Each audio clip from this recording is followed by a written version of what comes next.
ওকে, so আশা করি এখন sound শোনা যাচ্ছে। যদি সাউন্ড ক্লিয়ার থাকে তাহলে এবার একটু কমেন্ট করে আপুকে জানান যে সাউন্ড শোনা যাচ্ছে কিনা। তাহলে আমি আবারও ক্লাসের প্রথম থেকে রিপিট করবো ইনশাল্লাহ। যদি এখন ক্লাস সাউন্ড ক্লিয়ার থাকে তাহলে আপুকে একটু কমেন্ট করে জানান। এখন ক্লিয়ার? ওকে, আলহামদুলিল্লাহ। সো চলেন আবার শুরু থেকে আজকের ক্লাসটা শুরু করা যায়। আসসালামু আলাইকুম সবাইকে, শুভ সন্ধ্যা জানাচ্ছি। আমি ফাতিন ইশরাক মিম। সেকেন্ড টাইমার ভর্তি যোদ্ধাদের জন্য বিশ্বস্ত যে নামটি সবার মাথায় শুরুতেই চলে আসে সেটা কিন্তু Legend Care university admission coaching. So Legend Care university admission coaching এর ফেসবুক পেজ থেকে আমি বরাবরের মতোই হাজির হয়ে গেছি। আজকে সন্ধ্যার লাইভ ক্লাসটা বিশেষভাবে সেকেন্ড টাইমারদের জন্য সাজানো। সেকেন্ড টাইমার যারা হতাশ হয়ে একদম গুটিসুটি হয়ে বসে আছো, ফার্স্ট টাইম তোমাদের বিশ্ববিদ্যালয়ে কোথাও চান্স হয় নাই বা কোথাও চান্স হয়েছে কিন্তু তোমরা প্রত্যাশিত তোমাদের সাবজেক্টটা পাও নাই, তোমাদের কাঙ্ক্ষিত সাবজেক্টটা পাও নাই, তোমরা আরো একবার পরীক্ষা দিতে চাচ্ছ, সেই সকল সেকেন্ড টাইমারদের আজকের ক্লাসে স্বাগত জানাচ্ছি। তোমরা আমাদেরকে গত ক্লাসে জানিয়েছো যে তোমাদের কেন প্রথমবার হয় নাই ভর্তি পরীক্ষায়, তোমাদের কি কি ভুল ছিল। এর অনেকগুলো কারণ কিন্তু আমরা গত ক্লাসে কোর্স লঞ্চিং লাইভ ক্লাসে কিন্তু আমরা দেখেছি এবং শুনেছি। সো কারণে অথবা অকারণে তোমাদের প্রথমবার যাদের ভর্তি পরীক্ষায় তোমরা চান্স পাও নাই এবং কাঙ্ক্ষিত সাবজেক্টটি পাও নাই, তোমাদের সবার জন্যই কিন্তু এই একটা সুযোগ, সেকেন্ড টাইম, এই একটা সুযোগই কিন্তু আমাদের শেষ সুযোগ, একদম ডু অর ডাই সুযোগ বলা যায়। কারণ তোমরা জানো যে প্রত্যেকটা বিশ্ববিদ্যালয়ে আর কিন্তু থার্ড টাইম দেবার সুযোগ নাই। ঠিক আছে, যদি থার্ড টাইম দেবার সুযোগ থাকতো তাহলে এবারও কিন্তু তোমরা রিল্যাক্স মুডে পড়াশোনা করতে পারতে। ওকে, সো যেহেতু এটাই আমাদের শেষ সুযোগ, সুতরাং আমাদের সেকেন্ড টাইমের জন্য কিন্তু এবার উঠে পড়ে লাগতে হবে একদম শুরু থেকে শুরু পর্যন্ত। ঠিক আছে, প্রথমবার আমরা যতটুকু চেষ্টা করেছিলাম ইনশাল্লাহ তার 10 গুণ বেশি চেষ্টা এবার আমরা করব এবং এই চেষ্টার জন্যই আমরা লিজেন কেয়ার তোমাদের সাথে আছি একদম শুরু থেকে এই ভর্তি জার্নির একদম শেষ পর্যন্ত ইনশাল্লাহ। সুতরাং আজকে আমাদের, তোমরা জানো যে আমাদের সেকেন্ড টাইম ভর্তি পরীক্ষার জন্য 7 দিন ব্যাপী লিজেন কেয়ারের কিন্তু ফ্রি ক্লাস অনুষ্ঠিত হতে যাচ্ছে। এই 7 দিন ব্যাপী ফ্রি ক্লাসের প্রথম ক্লাস আলহামদুলিল্লাহ আজকে অনুষ্ঠিত হচ্ছে এবং প্রথম ক্লাসই আমার ক্লাস, অর্থাৎ মিমাপুর বাংলা ক্লাস। সো মিমাপুর বাংলা ক্লাসে সবাইকে স্বাগত জানাচ্ছি। বাংলা নিয়ে যাদের যত রকম ভয় ভীতি মাথা ব্যথা যত কিছু আছে ইনশাল্লাহ সবকিছু সমাধান করব এবং প্রত্যেকটা ক্লাসে আমরা বাংলা নিয়ে একটা স্বস্তির নিঃশ্বাস ফেলে ক্লাস শেষ করতে পারবো, এই কথা দিয়ে আজকে ক্লাসটি শুরু করছি তোমাদের। ঠিক আছে, ওকে। সো আমি দেখতে পাচ্ছি ইতোমধ্যে আমাদের সাথে 100+ ক্রস করে গিয়েছে সেকেন্ড টাইমার। আমি জানি সবাই সেকেন্ড টাইমার, অনেকেরই অনেক ভীষণ ভাবে হচ্ছে মন খারাপ যে কোথাও চান্স হয় নাই। আচ্ছা, আমি একটু কমেন্ট পড়ছি, কেউ ঢাবিতে চবিতে ভর্তি হতে চায়, কেউ রাবিতে আইন নিয়ে পড়তে চায়। আমি বলবো যে কেউ যদি মন থেকে চেষ্টা করে তাহলে ইনশাল্লাহ সে অবশ্যই তার পছন্দের সাবজেক্ট সেকেন্ড টাইমে এইবার পেতেই পারে, অবশ্যই পাবে ইনশাল্লাহ, কেউ যদি মন থেকে চেষ্টা করে। ওকে, সো আমি আরেকটা কমেন্ট পড়ছি যে আমাদের স্টুডেন্ট ফার্স্ট টাইমার সব জায়গায় চান্স না পেয়ে গুচ্ছে চান্স পাবো, প্রশ্নের উত্তর মিলিয়ে বুঝতে পেরেছে, চিরকাল কৃতজ্ঞ থাকবো আলহামদুলিল্লাহ। ওকে, সো আজকের ক্লাসে আমরা সেকেন্ড টাইমারদেরকে একটু আমাদের ক্লাসের অনেকগুলো স্লাইডের মধ্যে অন্যতম একটা স্লাইডে আমরা একটু বুঝাবো যে আমরা যে বিগত যতগুলো ক্লাস নিয়ে এসেছিলাম, অনেকেই বলেছে আপু এত সোজা প্রশ্ন আসছে কেন, আপু একটু কঠিন প্রশ্ন দেন। আমরা আপনাদেরকে হাতে নাতে প্রমাণ দেখাবো যে আমাদের ক্লাস থেকে অনেকগুলো প্রশ্ন কমন এসেছে। বিশেষ করে আমার বাংলা ক্লাস থেকে আমি আপনাদের যতগুলো সাজেশন দিয়েছিলাম আলহামদুলিল্লাহ প্রত্যেকটা বিশ্ববিদ্যালয়ে কিছু না কিছু কমন আপনারা পেয়েছেন, এটা আপনারা স্বীকার করতে বাধ্য। সুতরাং লিজেন কেয়ারে যারা প্রথম থেকে পড়েছে, লিজেন কেয়ারের লেকচার শিট বুক এবং হচ্ছে নিয়মিত ক্লাসগুলো করেছে, তারা প্রত্যেকেই আমার সাথে একমত। আমি আশা করি যে লিজেন কেয়ারের ক্লাসগুলো তাদের জন্য অনেক বেশি ফ্রুটফুল ছিল। সো সো আমরা চলেন আমরা আজকের ক্লাসটা শুরু করে দিই। যারা সেকেন্ড টাইমার আছেন তাদের এত বেশি মন খারাপের কিছুই নাই, যা হয়েছে সেটা একদম শেষ করে নতুন থেকে শুরু করতে হবে। সো আমরা এর জন্য এটাকে রিস্টার্ট বলে থাকি। সো রিস্টার্ট ব্যাচে আপনাদের সবাইকে স্বাগত। আপনারা আজকে থেকে 7 দিন ফ্রি ক্লাস আমাদের legend care university admission coaching এর ফেসবুক পেজে ফ্রি ক্লাস করবেন ইনশাআল্লাহ। এরপরে ভর্তি হবেন কিনা হবেন না, সেকেন্ড টাইমার হিসেবে আমাদের পেইড ব্যাচে ভর্তি হবেন কি হবেন না সেই সিদ্ধান্ত একান্ত আপনার। সুতরাং চলেন আজকের ক্লাসটা আমরা শুরু করি। সেকেন্ড টাইম ভর্তি পরীক্ষার বাংলা বিষয় প্রস্তুতি, পরিকল্পনা, গাইডলাইন এবং সাজেশন ক্লাস, বিশাল বড় একটা ক্যাপশন। এবং আপনারা বুঝতেই পারছেন যে আজকের ক্লাসটা একদম ধামাকা। শুরুর ক্লাসই শুরুতেই যদি সুন্দর হয়, বলা যায় যে শুরুটাই যদি সুন্দর হয় তাহলে সবকিছুই সুন্দর হয়, তাই না? শুরু এবং শেষ ভালো যার সব ভালো তার। সো দেখেন আজকের ক্লাসে আমরা মোটামুটি বাংলা নিয়ে আমাদের যত ধরনের ভুল ছিল, যে কারণে আমাদের ফার্স্ট টাইম হয় নাই, সেই ব্যাপারগুলো আমরা আলোচনা করব। এবং সেকেন্ড টাইমে আমাদেরকে এখন বাংলার প্রিপারেশনটা কিভাবে নিতে হবে, আমরা কি কি পড়ব এবং আমরা আপনাদের পাশে কিভাবে থাকবো বাংলার জন্য, সেই ব্যাপারগুলো আজকে আমরা আলোচনা করব ইনশাল্লাহ। ঠিক আছে? ওকে, সো চলেন দেরি না করে আজকের ক্লাসটা আমরা শুরু করে দেই। আমাদের ফার্স্ট স্লাইডে অপেক্ষা করছে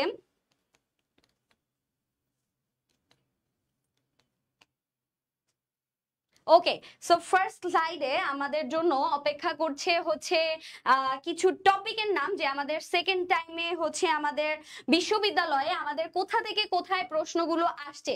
আচ্ছা, শুরুতেই আমি একটু বলি যে বাংলা নিয়ে আপনারা যখন পড়তে যাবেন, বাংলা নিয়ে যখন আপনারা পড়তে যাবেন, থার্ড টাইমার, ওকে, থার্ড টাইম দিয়ে তো কোনো কাজ নাই, থার্ড টাইমের আর পরীক্ষা হবে না। সেকেন্ড টাইম মানে কি লাস্ট টাইম বলা যায়, তাই না? ওকে, সো দেখেন আমাদের যে বিশ্ববিদ্যালয় ভর্তি পরীক্ষা দেবার জন্য সবার ফার্স্টে আপনাকে কি করতে হবে? পড়তে হবে না, সবার ফার্স্টে আপনাকে জানতে হবে যে আপনি কি পড়বেন, আপনার কোথা থেকে প্রশ্ন আসছে। আপনি যখন জানবেন যে আপনার এই এই টপিক থেকে প্রশ্ন আসছে এবং এই টপিকগুলো আপনি পড়বেন, তখনই আপনি আপনার পড়াটা গুছাই নিতে পারবেন। সো চলেন আমরা পড়া গুছানোর জন্য আগেই দেখে নেই যে আমাদের কোন টপিক থেকে প্রশ্নগুলো আসছে। শুরুতেই যাচ্ছি গদ্য। আমরা একটু দেখব কোন কোন বিশ্ববিদ্যালয় এ বছর কোন কোন বিশ্ববিদ্যালয় কোথা থেকে কয়টা প্রশ্ন আসছে। ঠিক আছে? ওকে, সো দেখেন জাহাঙ্গীরনগর বিশ্ববিদ্যালয়, আমার বিশ্ববিদ্যালয়, আমি বর্তমানে পড়াশোনা করছি জাহাঙ্গীরনগর বিশ্ববিদ্যালয়ের বাংলা বিভাগে। সো জাহাঙ্গীরনগর বিশ্ববিদ্যালয়ে গদ্য থেকে সবচাইতে বেশি প্রশ্ন আসছে, 12টা প্রশ্ন আসছে গদ্য থেকে, শুধুমাত্র গদ্য থেকে আপনি 12টা প্রশ্ন, ক্যান ইউ ইমাজিন? আচ্ছা, এরপরে যাচ্ছি বিউপি, আপনাদের অনেকেরই স্বপ্নের বিশ্ববিদ্যালয় বিউপিতে গদ্য থেকে এ বছর 9টা প্রশ্ন আসছে। বিউপিতে গদ্য থেকে এবছর 9টা প্রশ্ন আসছে।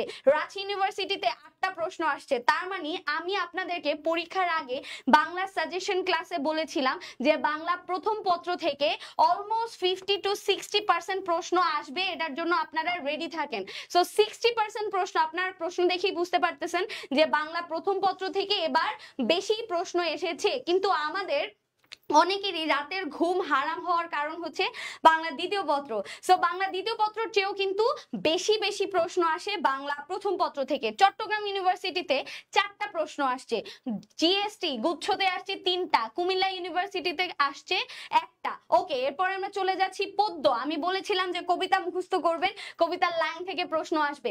আসবে কিনা, আসছে কিনা বলেন, কবিতার লাইন থেকে প্রশ্ন আসছে কিনা বলেন, আপনাদের কমেন্ট গুলো আমি একটু দেখতে চাই যে পরীক্ষায় আসছে কিনা বলেন। সো কবিতার লাইন থেকে 6টা প্রশ্ন আসছে আমাদের জাহাঙ্গীরনগর বিশ্ববিদ্যালয়, যেখানে 12টা প্রশ্ন আসছে গদ্য থেকে, গল্প থেকে, সেখানে শুধুমাত্র কবিতা থেকে 6টা, মানে হাফ। দেখছেন, হাফ। সো দেখেন একমাত্র বাংলা প্রথম পত্র পড়ে আপনি জাহাঙ্গীরনগরে 18টা প্রশ্ন পেয়ে গিয়েছেন, জাহাঙ্গীরনগরে 18টা প্রশ্ন পেয়ে গিয়েছেন শুধু গল্প আর হচ্ছে কবিতা পড়ে। ঠিক আছে? ওকে, শিফট তো 6টা, কিন্তু এখানে কোন শিফট নিয়ে আলোচনা করছেন? আচ্ছা, এখানে অল ওভার শিফট নিয়েই আলোচনা করা হচ্ছে। এখানে প্রত্যেকটা শিফটে কি পরিমাণ প্রশ্ন আসছে সেটা নিয়ে আলোচনা করা হচ্ছে। ঠিক আছে? সব শিফটেই দেখা যাচ্ছে যে ঘুরে ফিরে একই টাইপের প্রশ্ন আসতেছে, একই টাইপের, একই প্যাটার্নের। ঠিক আছে? অর্থাৎ গদ্য থেকে 10 থেকে 12টা প্রশ্ন আসছে সব শিফটে।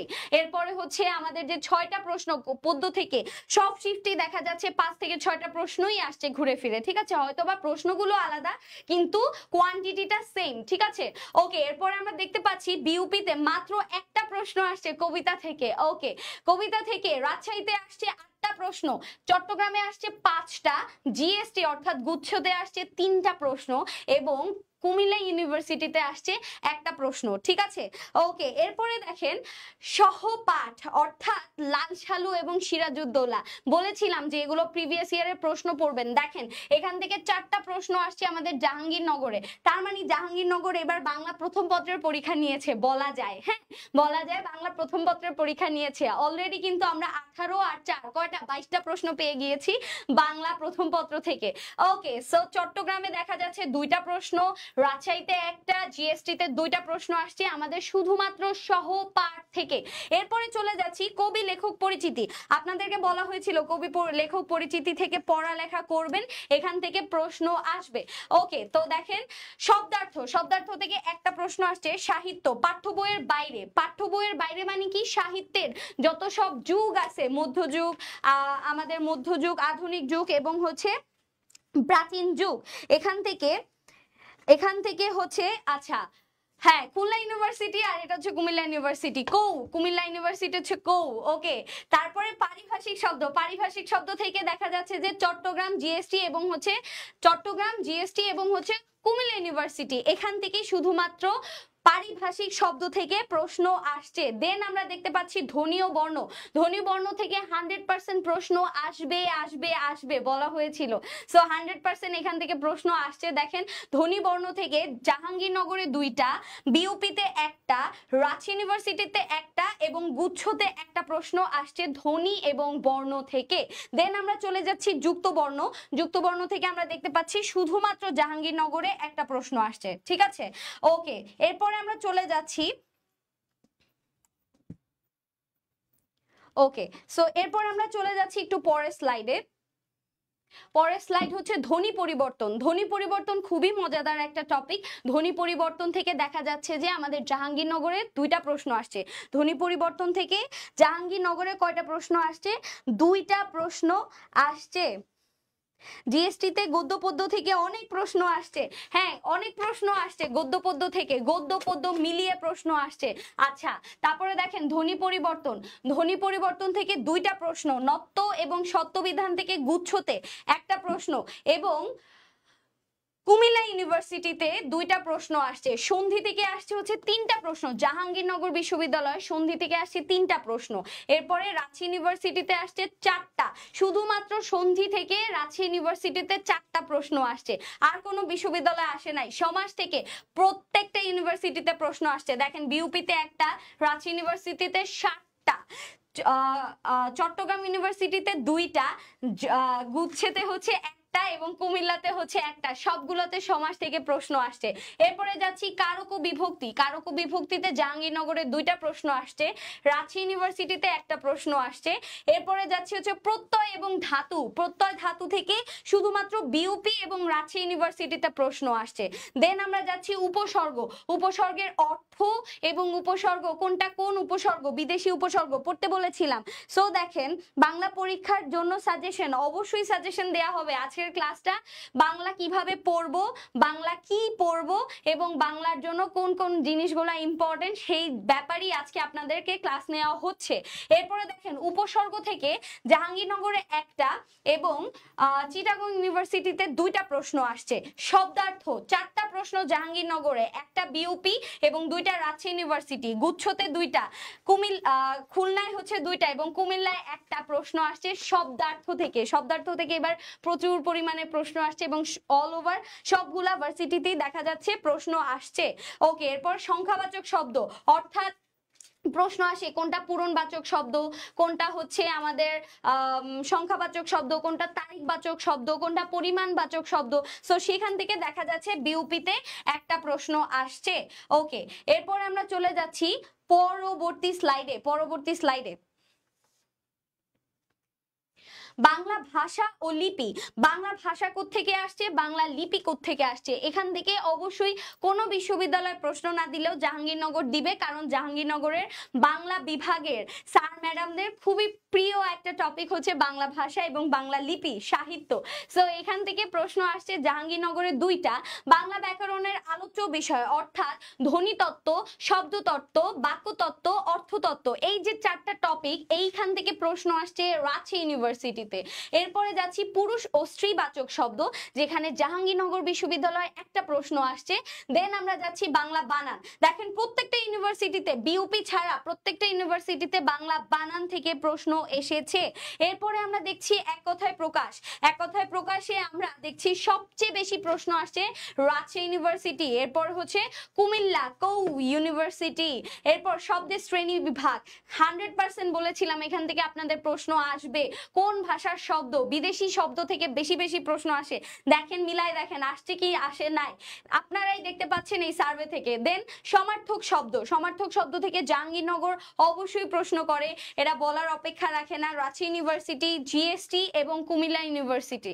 এরপর আমরা চলে যাচ্ছি হচ্ছে বাগধারা, বাংলা সাহিত্য, বিপরীত শব্দ, যেগুলো হচ্ছে আমাদের মুখস্থ বিদ্যা, এখান থেকেও প্রত্যেকটা ইউনিভার্সিটিতে দেখতে পাচ্ছেন যে 2টা 3টা 4টা করে প্রশ্ন এসে থাকে। দেন আমরা মুভ করছি। ওকে, সো দেখেন এই জিনিসটা শুরুতেই কেন আপনাদেরকে বলা হলো, শুরুতেই আপনাদের অনেকেরই হয়তো চান্স এবার পাইতেই হবে ইনশাল্লাহ, আপনাদের অনেকেরই হয়তো বা শুরুর যে অ্যানালাইসিস আমরা করলাম এটা হয়তো বা আপনারা বুঝতেও পারতেছিলেন না যে আমরা কেন এই জিনিসটা আমরা শুরুতেই আজকের ক্লাসে আমরা করলাম। দেখেন আপনি যখন দেখবেন যে আপনার কোন টপিক থেকে কয়টা বেশি, কতগুলো বেশি প্রশ্ন আসছে, তখন কিন্তু আপনি খুব সুন্দরভাবে ওই টপিকগুলোকে গুরুত্ব দিতে শিখবেন। সো যারা শুরু থেকে দেখলেন যে কোন কোন টপিক থেকে এইবার আমাদের প্রশ্নগুলো এসেছে, আপনারা কিন্তু যারা যারা চালাক ছিল, অনেক চালাক স্টুডেন্ট থাকে ক্লাসে, যারা যারা চালাক স্টুডেন্ট তারা কিন্তু অবশ্যই খাতা কলম নিয়ে এই টপিকের নামগুলো অলরেডি লিখে ফেলেছে যে কোনটা থেকে কতগুলো বিশ্ববিদ্যালয় পরীক্ষা প্রশ্ন আসছে। সাপোজ ধরেন অনেকেরই এবার সেকেন্ড টাইমে শুধু টার্গেট থাকবে জাহাঙ্গীরনগর, শুধু টার্গেট থাকবে জাহাঙ্গীরনগর, জাহাঙ্গীরনগরে চান্স পাইতে হবে। সো তারা কিন্তু জাহাঙ্গীরনগরে কোথা থেকে প্রশ্ন আসছে, কোন টপিক থেকে প্রশ্নগুলো আসছে, সেই টপিকের নামগুলো কিন্তু অলরেডি লিখে ফেলেছে। সো আপনাকে আগে জানতে হবে যে কোন টপিক থেকে আপনার প্রশ্ন আসবে, দেন আপনি ওই টপিকে গুরুত্ব দিয়ে পড়বেন, ঠিক আছে? আচ্ছা, এবার আসি আমরা কেন ফার্স্ট টাইমে চান্স পাই নাই, এর একটা বড় কারণ আমি এখন আপনাদেরকে বলি। দেখেন একটু মিলাই দেখেন, ফার্স্ট টাইম আমরা অনেক বেশি গুরুত্ব দিয়ে ফেলেছি বাংলা ব্যাকরণকে, বাংলা ব্যাকরণের সন্ধি, সমাস, কারক, বিভক্তি, এগুলো আমরা গুরুত্ব দিতাম, কিন্তু বাংলা প্রথম পত্রের যে মূল বইটা, সেই মূল বইটা কিন্তু আমরা পড়ি নাই, মূল বইটা রিডিং আমরা পড়ি নাই, হয়তোবা পড়েছি 1 কিংবা 2 বার, কিন্তু এর বেশি পড়ি নাই। কেউ কি বলতে পারবেন যে মূল যে বাংলা বইটা, মূল বাংলা প্রথম পত্রের বইটা, এটা কেউ কি বলতে পারবেন যে কোনো একটা গদ্য আপনারা 50 বার পড়ছেন? কেউ বলতে পারবেন? সত্যি কথা বললেন, হ্যাঁ সত্যি কথা বললেন যে কেউ বলতে পারবেন যে একটা গল্প, মনে করেন অপরিচিতা গল্প, এটা আপনি 50 বার পড়ছেন, এটা বলতে পারবেন কেউ? সো আপনারা লাইন বাই লাইন ডিটেলস পড়েন নাই। এরপর আপনাদেরকে বলা হয়েছিল যে শব্দার্থ পড়বেন, আপনাদের কবিতা এবং গল্পের শেষে যে শব্দার্থগুলো দেয়া আছে সেই শব্দার্থগুলো পড়বেন। সেই শব্দার্থগুলো কিন্তু আপনারা অনেকেই মনে করছেন যে আমরা টেস্ট পেপার পড়ি। আচ্ছা, এরপরে দেখেন আপনি পড়েছেন, ওকে আপনাকে ধন্যবাদ। এরপরে দেখেন অনেকেই হচ্ছে আমরা হচ্ছে বিভিন্ন বই সলভ করেছি, বিভিন্ন বইয়ের প্রশ্ন সলভ করেছি, কিন্তু আপনারা কি কেউ 9-10 এর বোর্ড ব্যাকরণ বইটা পড়েছেন? বাংলা গ্রামারের জন্য, বাংলা ব্যাকরণের জন্য 9-10 এর বোর্ড ব্যাকরণ বইটা পড়েছেন? পড়েন নাই, অনেকেই পড়েন নাই, অনেকে পড়েছেন তারা এক্সেপশনাল, বাট যারা যারা পড়েন নাই এই ভুলটা আল্লাহর ওয়াস্তে আর করেন না। এটাই সেকেন্ড টাইম মানে কি, এটাই লাস্ট টাইম। সো আমাদের লাস্ট টাইম মানে কি ডু অর ডাই ব্যাচ, এবং এখানে আমাদের অবশ্যই যারা যারা আমাদের ক্লাস করছেন এই মুহূর্তে সবাইকে চান্স পেতেই হবে ইনশাল্লাহ।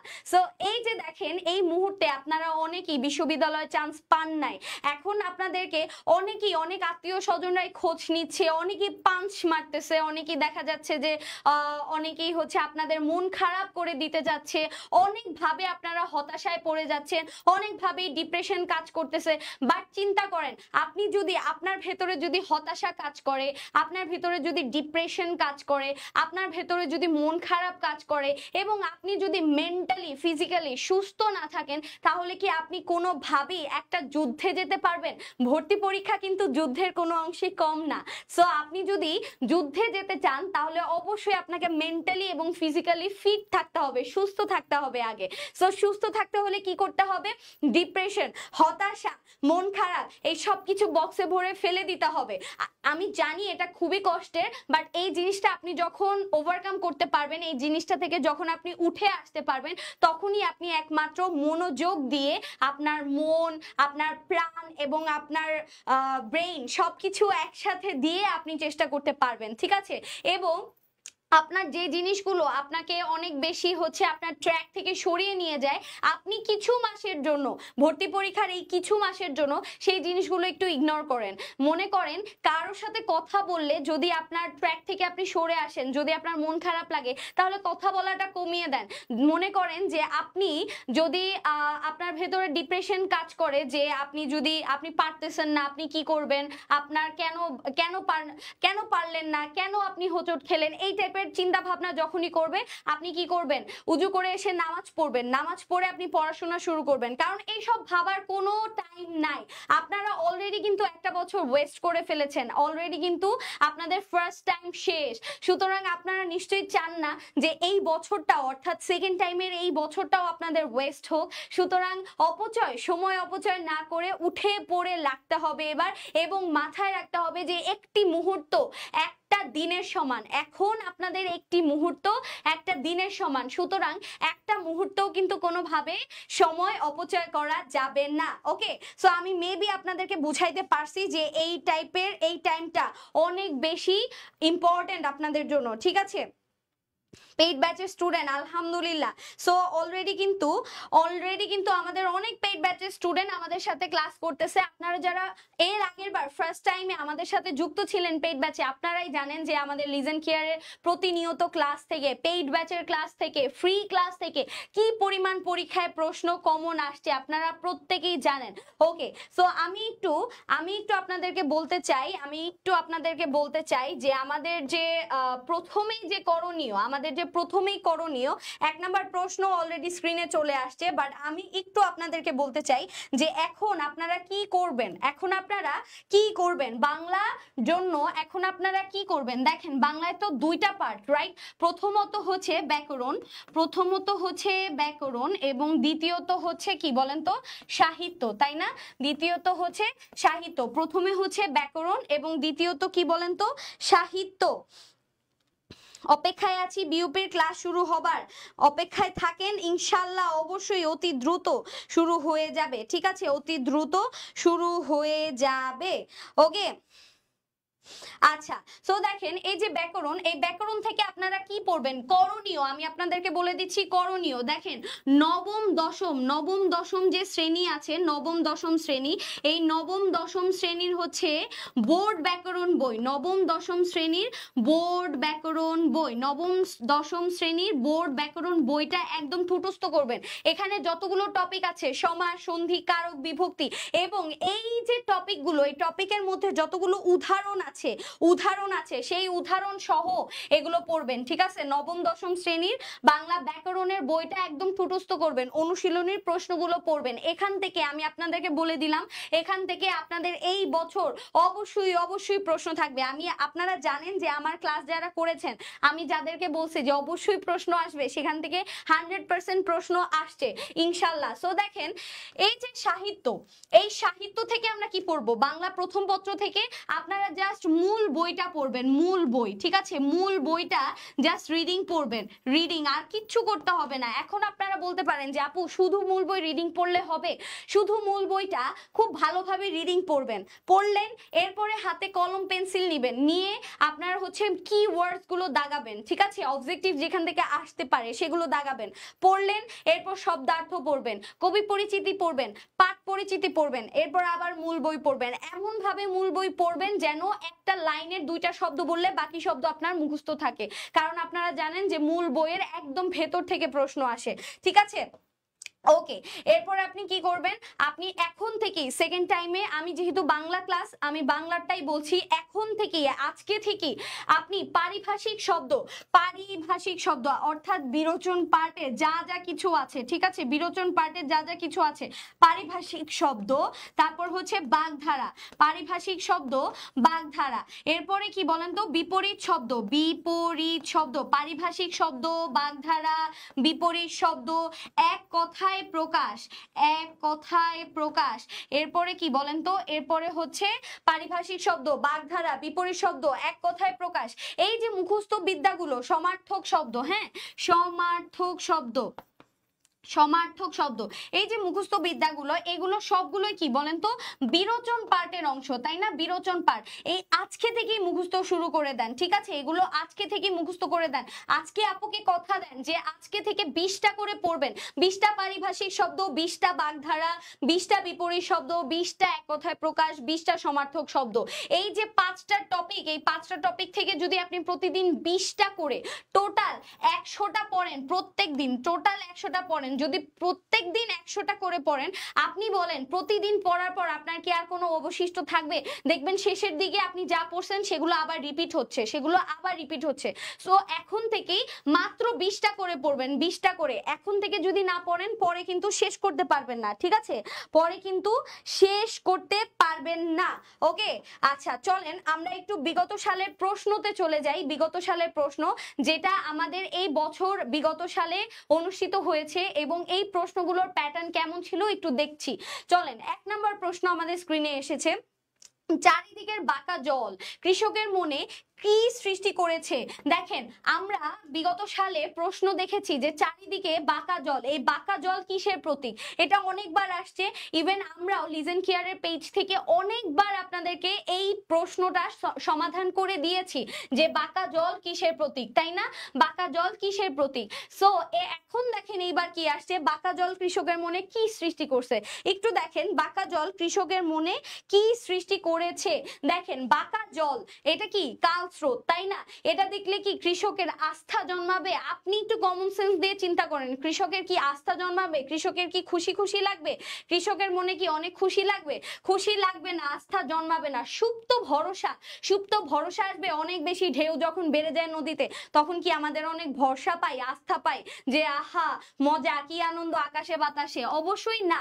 তারপরে দেখেন বিষাদ, বাঁকা জল, সো এখন মন খারাপ করে লাভ কি, বিষাদও কাজ করছে না, তাহলে কি কাজ করছে বলেন তো, আশঙ্কা, অর্থাৎ সে যে এই যে সোনার ধানগুলো নিয়ে অপেক্ষা করতেছে, তার ধানগুলো সে কি পার করতে পারবে, তার ধানগুলো কি কেউ নিতে আসবে, সো তার ভিতরে কিন্তু সংশয় এবং আশঙ্কা কাজ করতেছে, ঠিক আছে, বাঁকা জল দেখে তার আশঙ্কা কাজ করতেছে। দ্যাটস ওয়াই এই প্রশ্নের উত্তর কি বলেন তো, অপশন এ। যখন আপনি এভাবে করে অপশনগুলো ভেঙে অপশনগুলো বাদ দিয়ে আপনি উত্তর খুঁজবেন, দেখবেন আপনি অবশ্যই একটা রাইট অ্যান্সার পাচ্ছেন, ঠিক আছে, আপনি যদি এই প্রশ্নের উত্তর নাও পারেন তাও কিন্তু একটা রাইট অ্যান্সার পেয়ে যাচ্ছেন। এরপরে আমরা যাচ্ছি পরের প্রশ্নে, পতঞ্জলি। দেখেন আপনারা একটু খেয়াল করে দেখেন, আপনাদেরকে কি আমি ক্লাসে বলেছিলাম কি না, এখানে আমার অনেক ফার্স্ট টাইমার রয়েছে, ফার্স্ট টাইমার যারা আমাদের ক্লাস করেছে পেইড ব্যাচে, আপনাদেরকে কি আমি বলেছিলাম কি না যে সন্ধি থেকে শুধুমাত্র বিসর্গ সন্ধি, নিপাতনের সিদ্ধ সন্ধি এবং বিশেষ নিয়ম সাধিত সন্ধি, বিসর্গ সন্ধি, নিপাতনের সিদ্ধ সন্ধি এবং বিশেষ নিয়মে সাধিত সন্ধি, এই 3টা পড়বেন, 3টা, এই 3টা পড়ার পর এখান থেকে আপনাকে প্রশ্নে আপনি কমন পেয়ে যাবেন। দেখেন এই 3টা পড়ার পর আপনি কি কমন পেয়েছেন কি না, এটা কি অন্য জায়গা থেকে আসছে, অন্য মূলক থেকে আসে নাই, এটা আমাদের ক্লাসের পড়া, আমাদের লিজেন কেয়ারের ক্লাসের পড়া।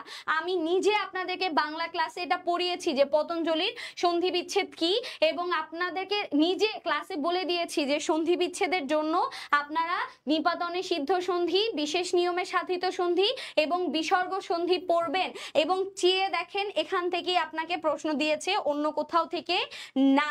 দেন আমরা চলে যাচ্ছি পরের প্রশ্ন। কোন গল্পটি কাহিনী উত্তম পুরুষের অবস্থান থেকে বর্ণিত? এটা লিজেন কেয়ারের কোশ্চেন, এটা আমাদের লিজেন কেয়ারে না হইলেও 5 থেকে 6 বার এই প্রশ্নটা আমরা রিপিট করেছি ক্লাসে, 5 থেকে 6 বার, 5 থেকে 6 বার আমাদের ক্লাসে, আমাদের লিজেন কেয়ারের ক্লাসে, আমাদের ফ্রি ক্লাসে, পেইড ক্লাসে আমি নিজে আপনাদেরকে 5 থেকে 6 বার এই ক্লাসটা পড়িয়েছি, ঠিক আছে? সো দেখেন এটা কি হবে বলেন তো, এটা কি হবে? উত্তম পুরুষে লেখা, আমি নিজে পড়িয়েছি যে অপরিচিতা কোন পুরুষে লেখা, অপরিচিতা গল্পটি কোন পুরুষে লেখা, বা অপরিচিতা গল্পটি বৈশিষ্ট্য কি, এই টাইপের প্রশ্ন ছিল, তাই না?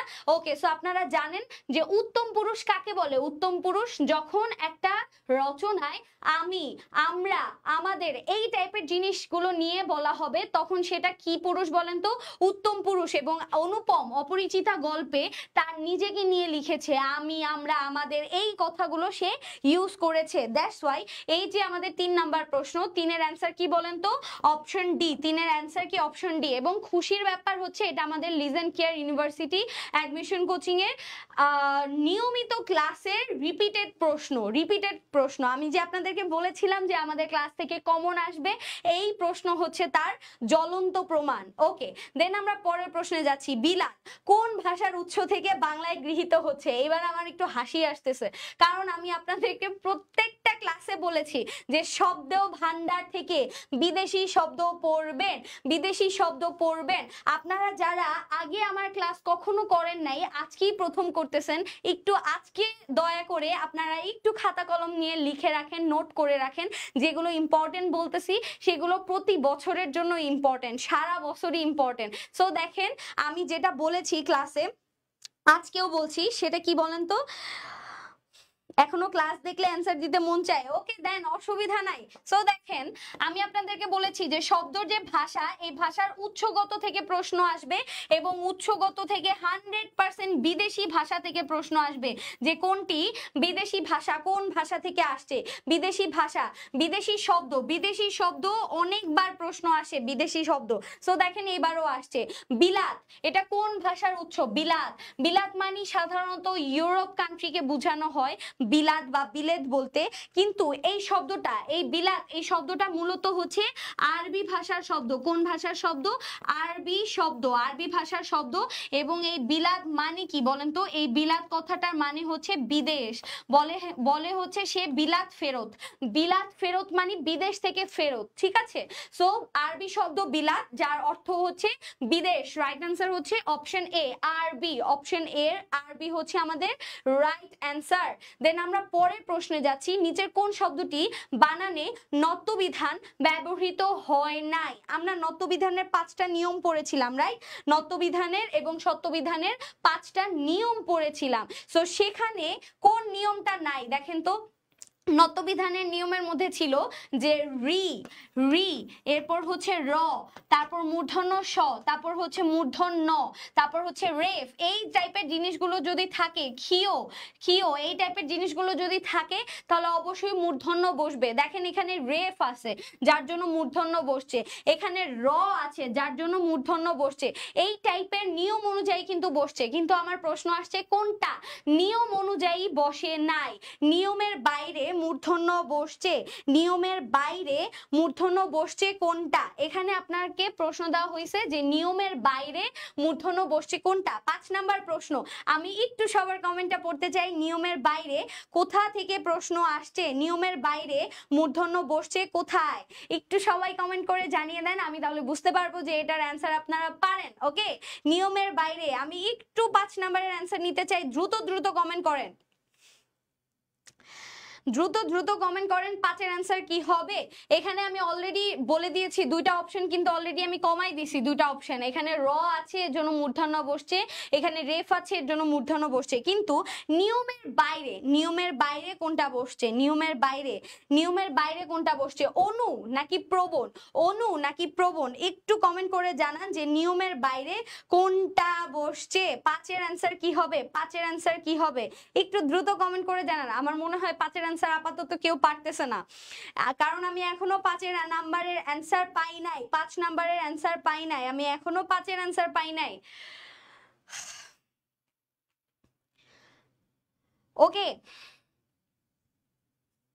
আচ্ছা দেখেন এখানে কিন্তু রফলা আছে, এই যে প্রবণ এখানে কিন্তু রফলা আছে, সো এজন্য এটাও কিন্তু নিয়ম অনুযায়ী বসছে, বাট নিয়মের বাইরে বসছে হচ্ছে অনু, নিয়মের বাইরে, অর্থাৎ নিত্য মূর্ধন্য, নিত্য মূর্ধন্য বসছে। আমি একটা কমেন্ট পেয়েছি মাত্র, অর্পিতা ঘোষ, নিত্য নিত্য মূর্ধন্য, নিত্য মূর্ধন্য বসছে হচ্ছে অনুতে, আর বাকি সবগুলোই নিয়ম অনুযায়ী বসছে। সো আমাদের রাইট অ্যান্সার হচ্ছে অপশন সি, রাইট অ্যান্সার হচ্ছে অপশন সি। ওকে এর পরের প্রশ্নে যাচ্ছি 6, কাঁচা মিঠা এর সঠিক ব্যাস বাক্য।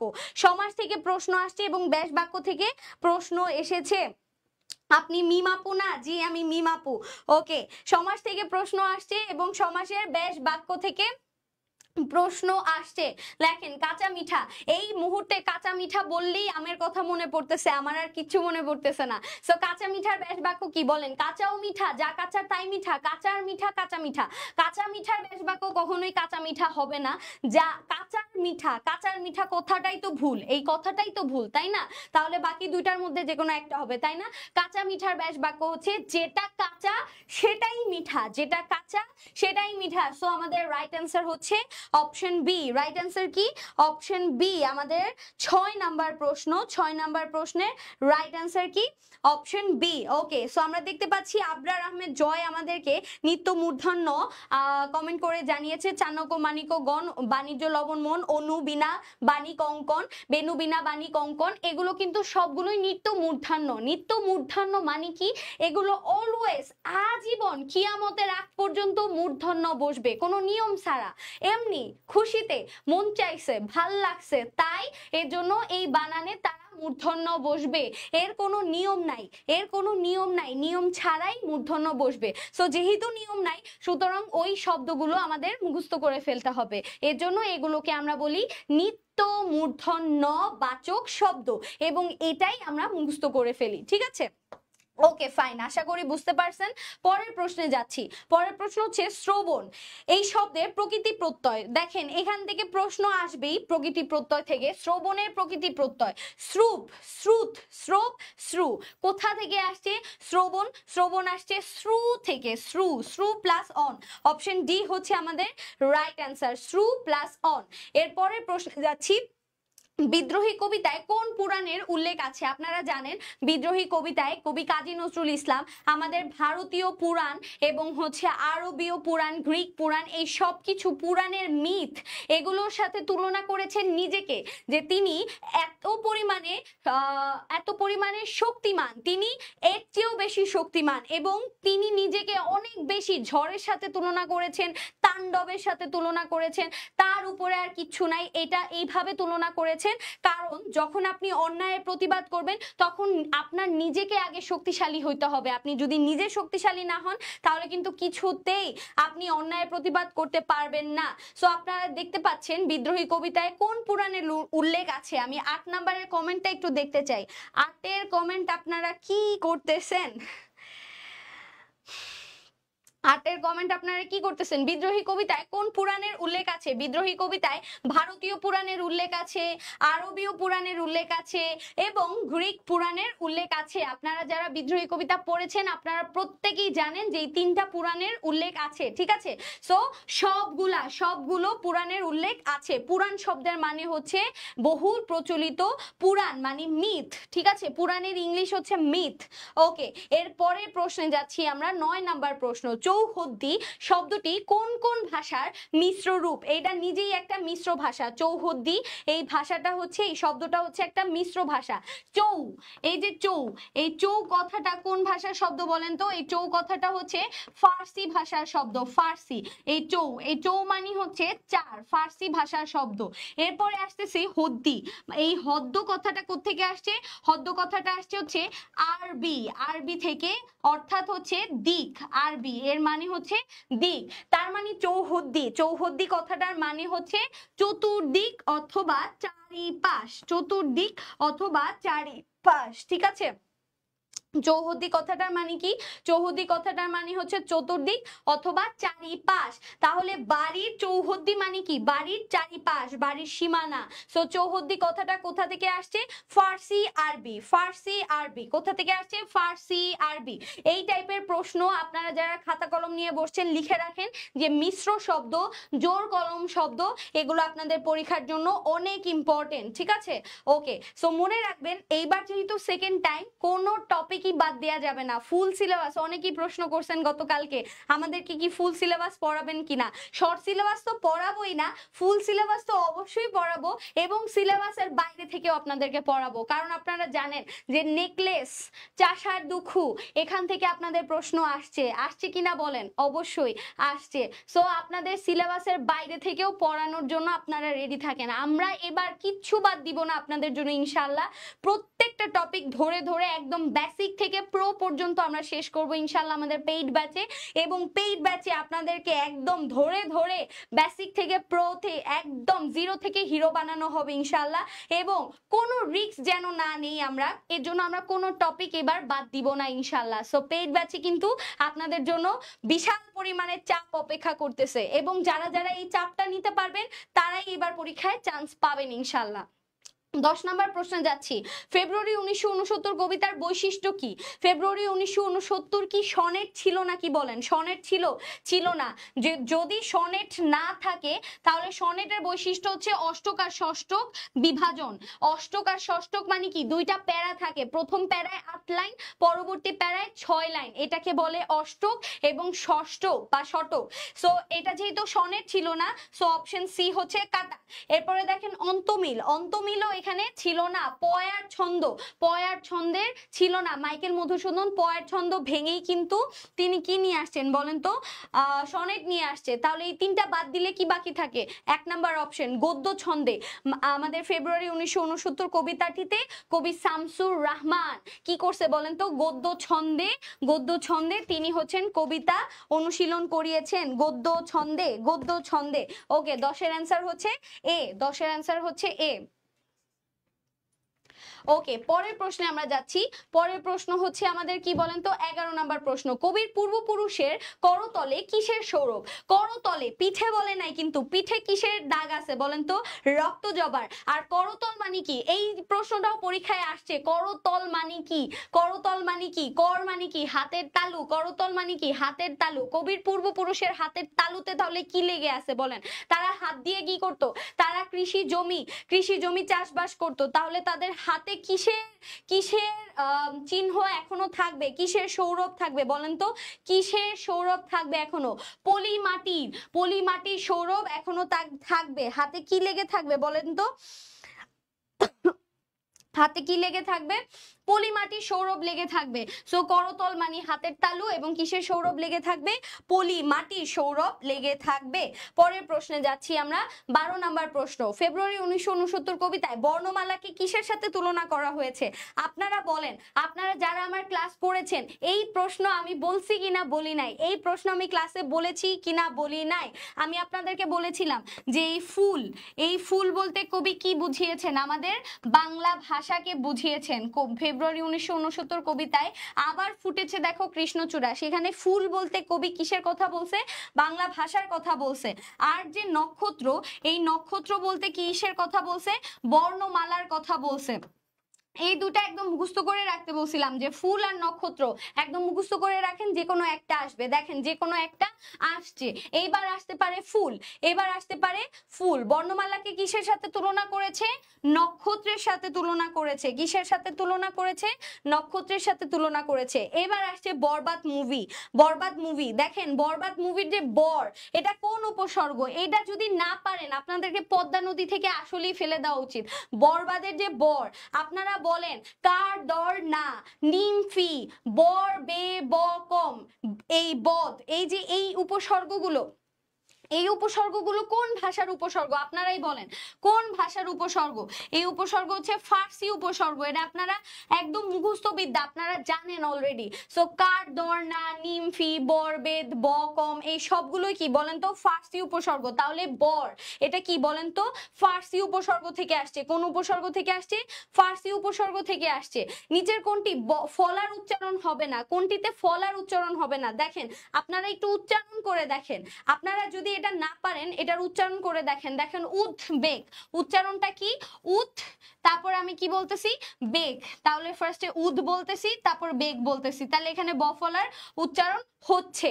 এরপরে দেখেন সম্বন্ধ, তাহলে এখানে আমি সম বলতেছি, তারপর বলতেছি সম্বন্ধ, এভাবে বলতেছি, তাহলে এটার উচ্চারণ হচ্ছে। এরপরে দেখেন বাগ্মি, কিভাবে উচ্চারণ করতেছি? বাগ্মি, এভাবে উচ্চারণ করতেছি। কিন্তু দেখেন সূক্ষ্ম, এখানে আমি কিভাবে উচ্চারণ করতেছি? সূক্ষ্ম, তার মানে এখানে ম ফলার উচ্চারণ হচ্ছে না। সো আমাকে প্রশ্ন করেছে ফলার উচ্চারণ হবে না কোনটাতে? একমাত্র B, answer B, option B তে বফলার উচ্চারণ, মফলার উচ্চারণ হচ্ছে না। সো 14 নম্বরের রাইট অ্যান্সার কি?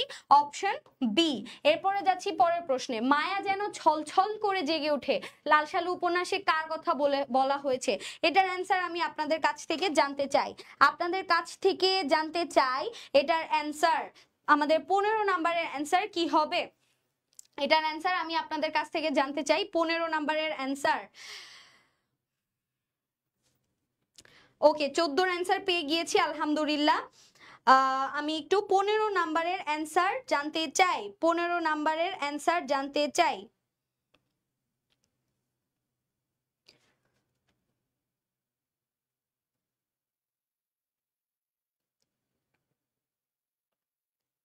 আচ্ছা, সম্বন্ধটা বুঝাই দিব, সম্বন্ধর উচ্চারণটা একটু দেখেন, সম্বন্ধটা বুঝাই দিব, তার মানে সম্বন্ধের একটু উচ্চারণটা দেখেন।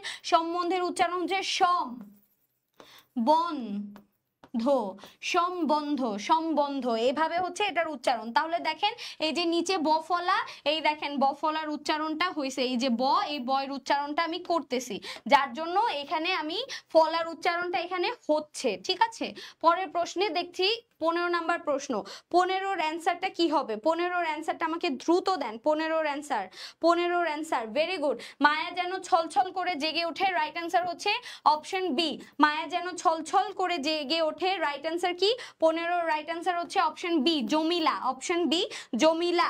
এবার একটু আসি আপনাদের কাছে, আবারও ঘুরে ফিরে আপনাদের এখন আবারও প্রশ্ন হইতে পারে, আপু আজকের ক্লাসে গাইডলাইন, সাজেশন, প্রস্তুতি এই সব কিছু মিলায় আমরা কি করলাম? আমরা বিগত বছরের প্রশ্ন অ্যানালাইসিস করেছি, যেখানে আমরা দেখেছি যে আমাদের কোন টপিক থেকে প্রশ্নগুলো আসে। এরপরে আমরা প্রশ্ন ধরে ধরে ক্লিয়ার করেছি যে এই প্রশ্নগুলো আমরা ক্লাসে আপনাদের পড়িয়েছি, এই ক্লাসে আসা প্রশ্নগুলো, এই প্রত্যেকটা প্রশ্ন আমরা লিজেন কেয়ারের ক্লাসে আপনাদের পড়িয়েছি। আলহামদুলিল্লাহ এই প্রশ্নগুলোই আমাদের এই বছর পরীক্ষায় আসছে। আচ্ছা, তাহলে একটু দেখেন আপনাদের করণীয়গুলো কি। আপনাদের কাছে যদি খাতা কলম থাকে একটু লিখে নেন, একটু লিখে নেন আপনাদের করণীয়গুলো কি কি। ঠিক আছে, ফার্স্ট অফ অল 1 নাম্বার, নিজের ল্যাকিংস খুঁজে বের করা। ঠিক আছে, নিজের ল্যাকিংস খুঁজে বের করা, এটাকে যদি আমি বাংলায় লিখি ব্যর্থতার কারণ। আপনারা একটু আজকেই নিজেদের ব্যর্থতার কারণ খুঁজে বের করবেন। বাংলায় আপনি কেন ফল করেছেন, আপনি কেন অন্য সাবজেক্টেও কেন ব্যর্থ হয়েছেন, এই কারণ খুঁজে বের করবেন। যারটা এক একজনেরটা আলাদা হবে, এটাই স্বাভাবিক। ব্যর্থতার কারণ খুঁজে বের করবেন। ঠিক আছে, ওকে। এরপরে আপনি কি করবেন? এরপরে হচ্ছে আপনি পড়াশোনা শুরু করবেন, তাই না? পড়াশোনা শুরু করার জন্য কি লাগবে?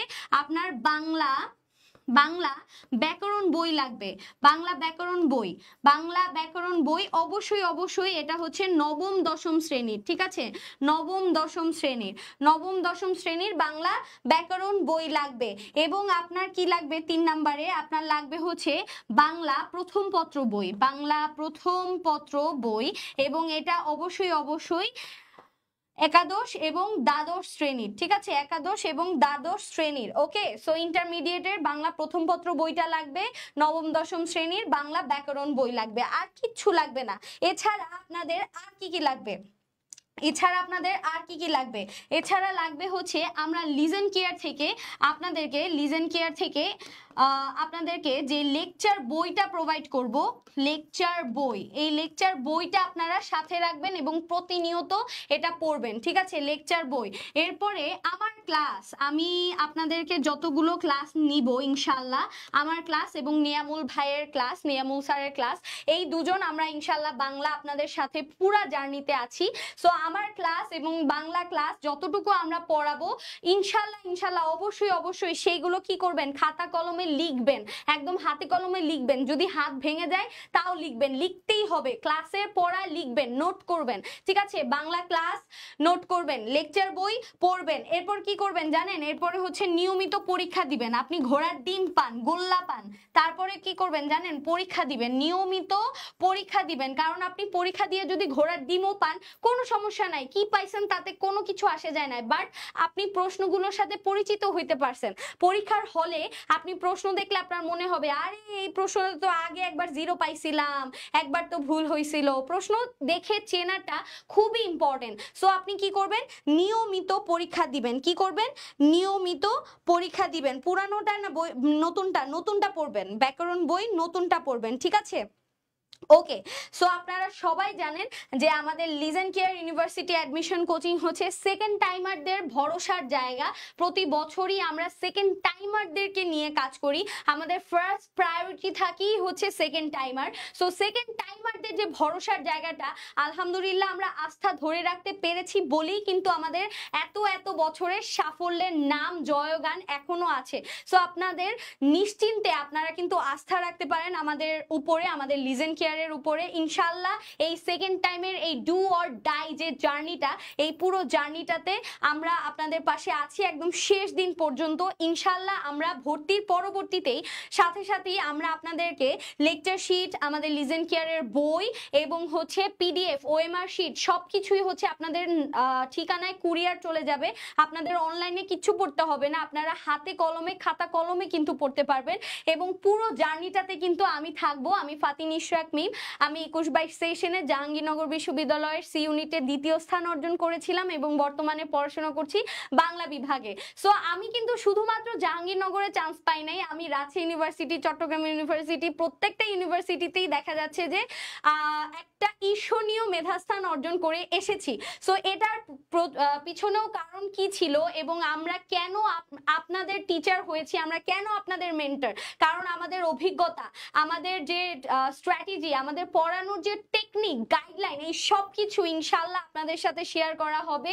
এবং যেভাবে আমি পড়েছি, যেভাবে আমি চান্স পেয়েছি, ইনশাল্লাহ আমি চেষ্টা করব আপনাদের প্রত্যেককে সেই পরিমাণে সাফল্যের চূড়ায় পৌঁছে দিতে। আমি সেকেন্ড হয়েছি, আমি চাই আমার প্রত্যেকটা স্টুডেন্ট ফার্স্ট হোক।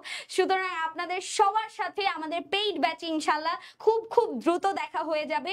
এবং পেইড ব্যাচে এবার আমরা ভিন্ন আঙ্গিকে আমাদের ক্লাসগুলো শুরু করব ইনশাল্লাহ। প্রতি বছর আমরা যেরকম গদবাঁধা ক্লাসগুলো করি সেই পুরোপুরি দেখা যাবে যে নতুনত্ব আসছে, পুরোপুরি প্যাটার্ন চেঞ্জ করে আমরা শুধুমাত্র সেকেন্ড টাইমারদের উপরে স্পেশাল করে আমরা হচ্ছে গুরুত্ব দিয়ে আমাদের পেইড ব্যাচগুলো সাজিয়েছি।